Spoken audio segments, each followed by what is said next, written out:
All right. In class today, Harvey brought in this picture of a bird, and also a picture of a background, and he wants to take the bird and move it over to the background. So this is a case where we want to select a bird, remove it from this image by putting it up on its own layer, and then move that layer over to the other image. So we tried it using the Photoshop CC217's panel for Select and Mask, and we also did it with Photoshop CS6, and I was very sloppy doing it with the Photoshop CC217, and my preliminary conclusion was that we had a better chance of doing it, or doing a better job with it, in Photoshop CS6. But I don't think that's really the case. I think it's been a long time since I played with this, since most of my work is done in CS6 rather than in the CC217. So I thought I would make a little video here trying it again, a little bit more careful, and hopefully where I have a little more control of the mouse than I did in class today. So let's start with Harvey's picture, and I'm going to blow up the image a little bit, and I just didn't mean to select that. I should have used the hand tool when I moved it around. Okay, so here's the picture of the bird. I'm going to take the bird plus some of the rope, because he's going to have to worry about how he's going to replace the rope later. So what we're going to do is go to the quick selection tool, and I've got about a 60 pixel hard edge brush, and I'm just going to try to carefully select the bird.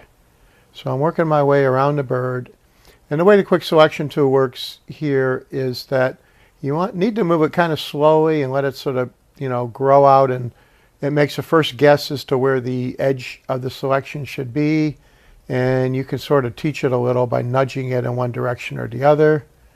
All right, you see we got the bird probably better at the moment than we actually did in class earlier. There's a few little areas up at the top of the head of the bird, so I'm just clicking up there with the brush to improve the selection. Out onto the tip of the beak. To do this right, I probably should go to a smaller brush, which I can use with the square brackets on my keyboard. That's the ones that are up next to the P key. And again, give it up. And you see I went too far. If you want to subtract from the current selection, you hold down the Alt key and then bring it in, and it will get rid of the areas you paint over. And again, the selection tool learns on its own. It gets better the more you use it. And eventually it figures out what is the edge you want from the edge you don't want. Okay, I'm almost there. Again, I got to give it one little click on the tip. So I've got a little too much selected on the tip, but that's okay. All right, we come around the head. The head's pretty good. Coming down the back, that looks pretty good. Coming down the front, there's an extra little piece right here, which we can get rid of. I held down the Alt key when I did that. All right, I come down to the bottom to where the rope is. And now I'm going to just go down and blow that up a little bit. All right, and again, I can hold, if I want to add to the selection, I can hold down the Shift key and drag on things I want to include in the selection. So I'm doing his claws. Okay. And you notice I'm getting too much of the background. And I'm going to go over and do the other claw and the rope. And extend it down to get the bottom tail feathers of the bird. And again, I'm taking a little more than I really need, just because I'm tending to fix it a little bit later. Okay, now we can switch over to the Alt key, hold the Alt key down, and bring the selection back in. And underneath. Okay. All right, we're pretty much got what I want. Just going to hold the Shift key one more time, get a little bit more of the rope right here. All right, that should be good enough. All right, so not a great selection, not a bad selection. So let me zoom out a little bit. I'm using the scroll wheel of the mouse, by the way, to scroll around. Okay, so we have that as a selection. So now we can go up on top here. There's a button that says Select and Mask. It just used to be the Refine Edge over in Photoshop CS6. I click on that, and I get a panel over on the right side. And what threw me in class is I forgot about this opacity slider. There's an opacity slider where you can make it look really too much, and by default I had it set so it was too little, so you could barely see what was selected and what wasn't. So trying to go about halfway, a little under halfway with the opacity slider. You could show this against onion skin as a background. You can show it against an overlay background, show the selection on a black background, on a white background. You can show it as a black and white selection, and on a layer. And so I'm working with the overlay selection. It's okay. All right, a couple other things we can do here once we're there is I'm coming down to edge detection, and I'm going to set it for smart radius, although in this case it's really probably not necessary. And I'm going to bring up this radius slider a little bit, just a little bit to get it started. And once you've done that, you can go up on top here, and there's three choices. I can show you the edge. This shows you what the computer is determining is the edge of the selection and what it's really analyzing or concentrating on analyzing. And I can show the original, or I can show a high quality preview. So if I click on Show Original, okay, well, we're looking at the original. If I say Show a high quality preview,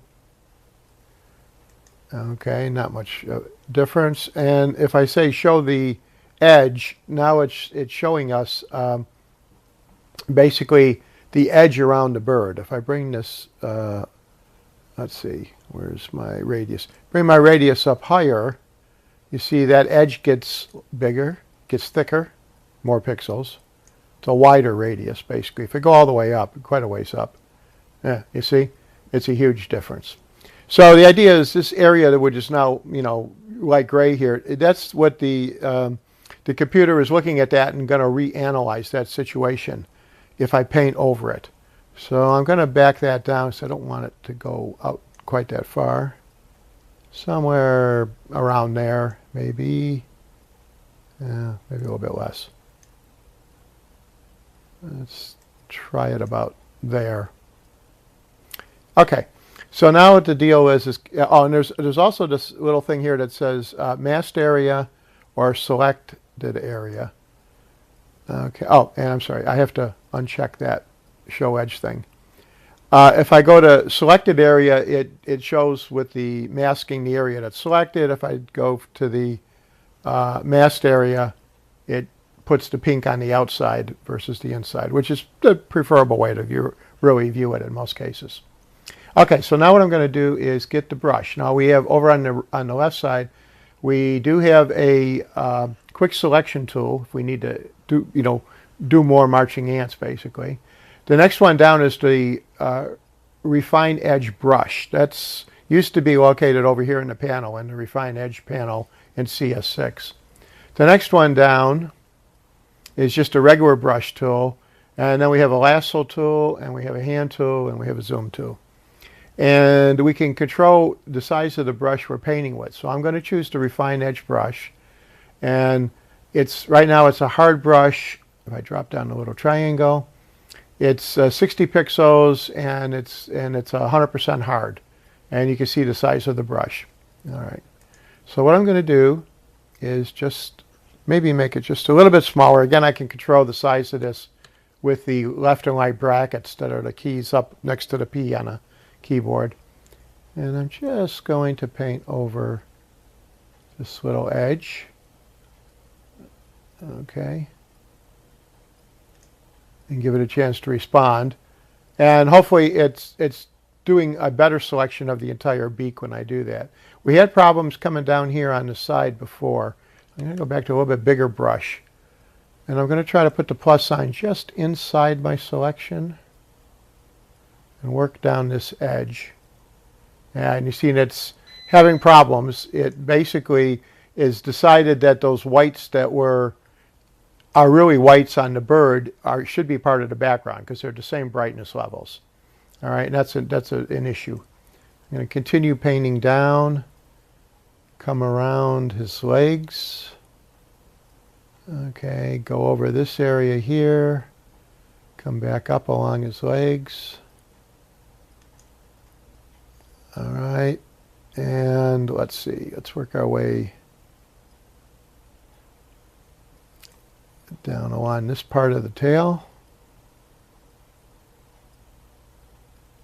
Get in those little crevices right there. Come across the edge, work my way up the back of the bird.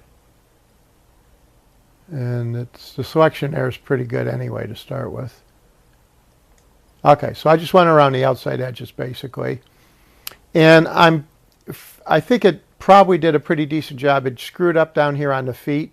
You can see it put pink over there. So again, it's treating part of the claw is going to come out missing in our picture. And this part here is going to come out missing. I'm going to hold down the Alt key and go over that area because I know that some of that should belong to that should be included in the selection. And give it another little chance to try to work that edge.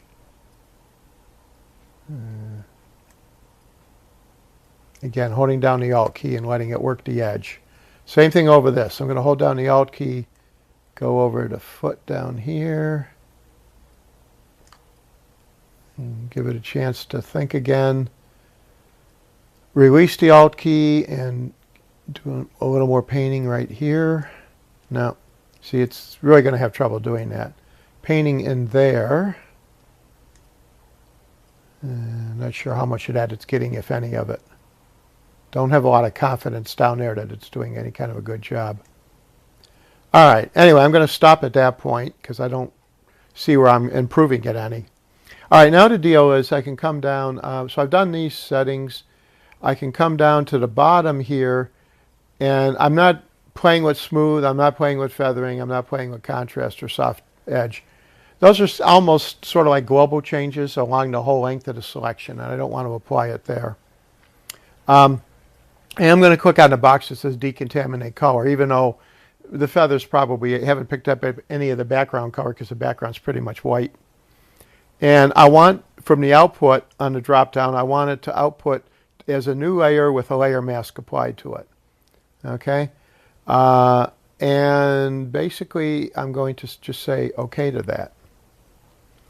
Now, what it did is it turned off the bottom background layer. I can turn it on, turn it off. All right? And it put the selected one with its mask up on this layer. And as you can see, it's missing a bit of the foot. And it's a little choppy along the inside of the breast here. So I'm going to go back and try to clean that up. And there's a couple of ways you could do it. One is you can, as Ron suggested in class, you could click on the mask and then you can paint back. So if I click on the mask and I go to white as a foreground color, okay, I'm going to blow this up a little bit bigger so you can see it. And I'm just going to get a regular paintbrush. Okay, make sure we're in normal mode, 100%, flows 100%, all right. And I'm going to look at this and decide, is it a hard brush or a soft brush? And right now it is somewhere in between. I'm going to make it a soft brush. And size-wise, I'm sorry, I'm going to make the size a little bit bigger. And I'm going to make it a soft brush. Okay, those two sliders. All right. And then what I'm going to do is just sort of paint over where I think there should be feathers.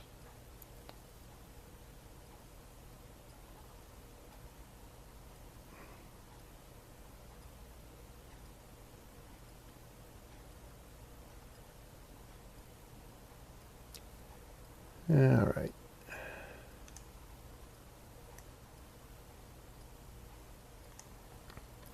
And let's come down to the feet.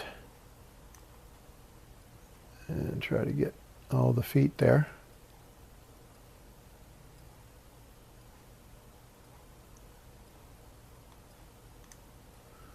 And when you have a little area over here also.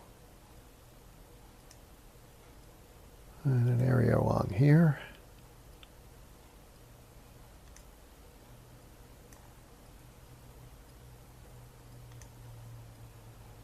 All right, and it still looks pretty ratty when I do that. All right. And then what I can do is I can switch to the hardness of the brush. Let me go all the way up to 100% for the hardness. Switch colors so that I'm painting with black as the foreground color. And then try to take out some of that ghosty area. And, you know, but this is really tedious and not very accurate. And it's hard to get into these spots and whatever. So I really hate doing this way because it just, frankly, it's more trouble than it's worth. If I was doing this, I might as well just, you know, put the marching ants on using the quick mask brush in the first place. So I don't like that approach, frankly. So I'm going back and get rid of it. Going back in history all the way back to, I think I'll go all the way back to the SelectAndMask. Okay. Now, what's a better way of doing this? Well, okay, one better way of doing it is sort of what I call clone in place. So what I'm going to do is those pixels that we really want there are there, but you know, in the background layer down below, which has the eye turned off on it. What I can do is I can turn that layer back on. Okay, so that's what the original looked like. And of course we can't, you know, if I turn off the top layer, basically there's very little difference there. So, and in fact what I want to do is I want to apply this mask. I'm going to right click on the mask and I'm just going to say apply the mask.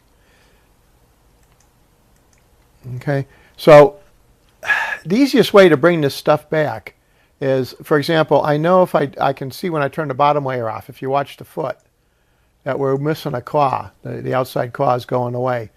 I can clone in place, basically. I can make the top layer the active layer, and I can choose the clone tool, all right?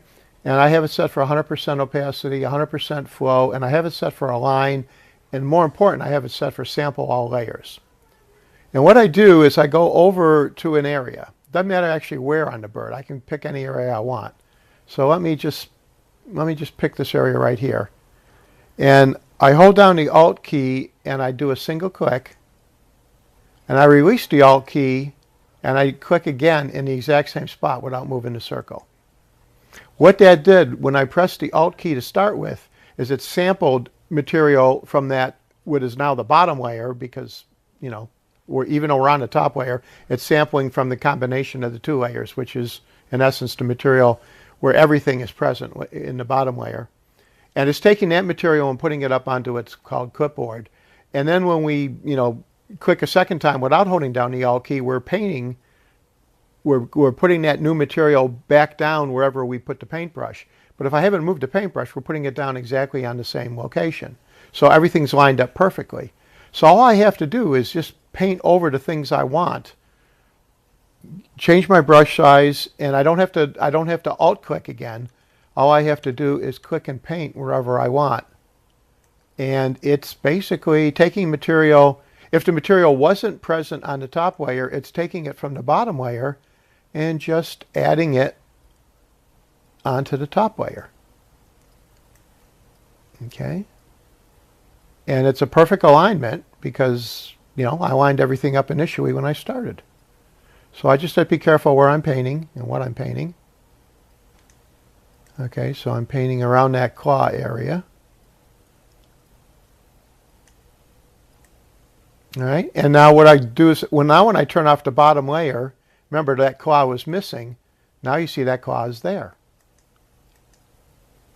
Same thing over here. I've got material showing through. If I just paint over that material, and again, I haven't done an alt click again.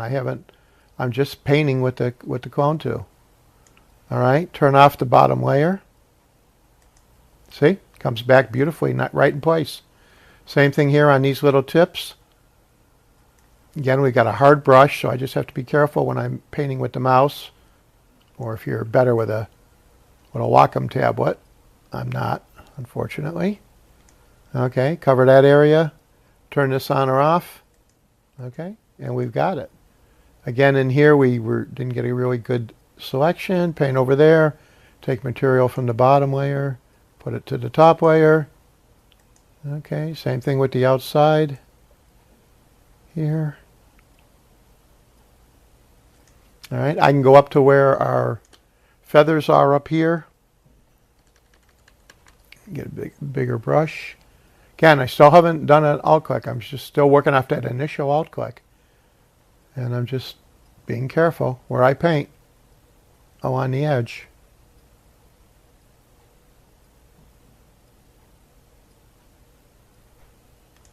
All right, turn off the bottom layer. And see, we did a pretty good job. There's a little bit extra that came out over here. I can get rid of that by just switching over to the erase tool for a second. Getting a bigger brush. Making sure I have a hard edge. I'll right click and go to hardness. Hardness is down, 100% down. Oops. Yeah, let me get a little bit bigger brush. Okay. And just work around the outside edge.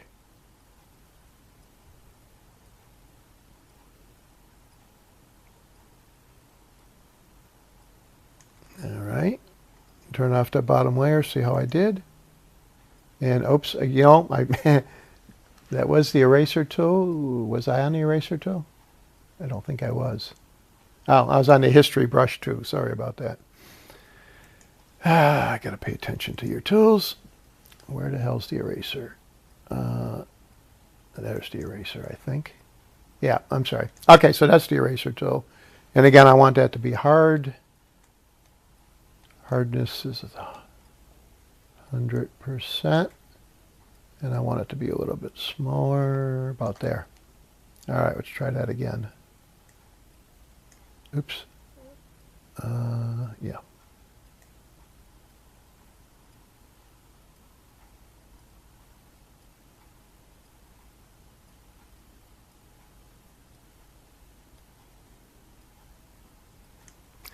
Okay. All right. So basically we brought the feathers back there. Up here again, now I'm going back to the clone tool, and I still haven't done an alt click on the clone, right? We're still back using that same original click. And I'm up on the top layer, it's the active layer. And I got both layers turned on, and I'm just painting right through there.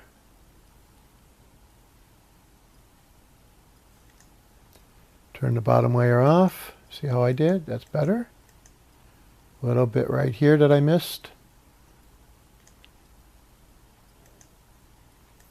Okay. There's a little bit right down here.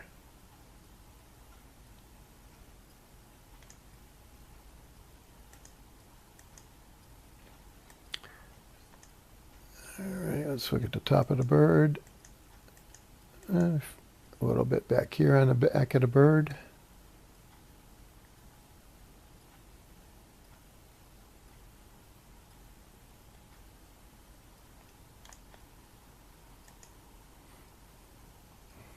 It's looking pretty good. A little bit up on top of the head. Right up in there.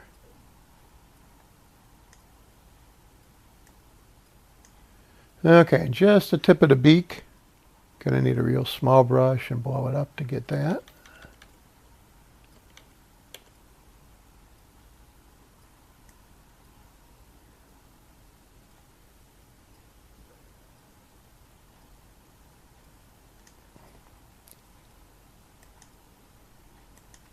Okay, and there's more beak material up there that needs filling in.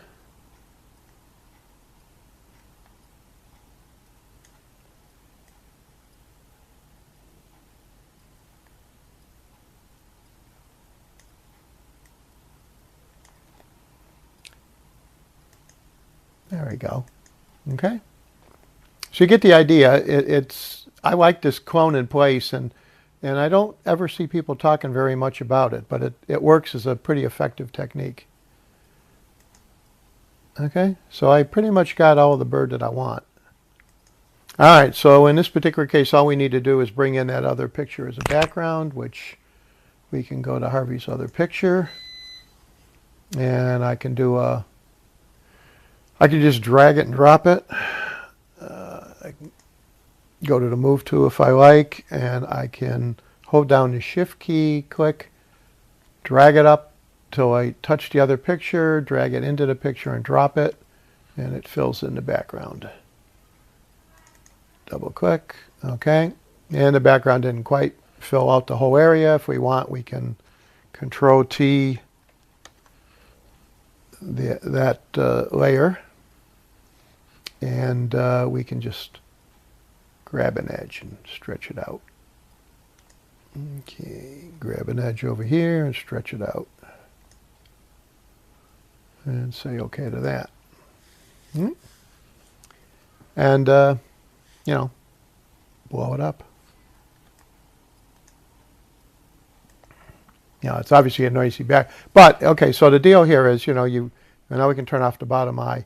So now we have the bird on top, okay, and it does a pretty good job. So that's where I'm going to stop. But so that's my technique. I think the equivalent of the refined edge, whatever the hell they called it here, the masking, the new refined edge technique in Photoshop CC 217 probably is as good with a little practice as it was in CS6. But my extra touch to it is I do like to do this cloning in place from 2 layers. I think that's a very effective way of cleaning up edges. To me, faster and an easier way of doing it than you know, trying to go back and paint it 7 or 8 times with the refine edge brush using, you know, Alt and Shift, trying to get it to bring back selected parts of an edge that it's having trouble to define.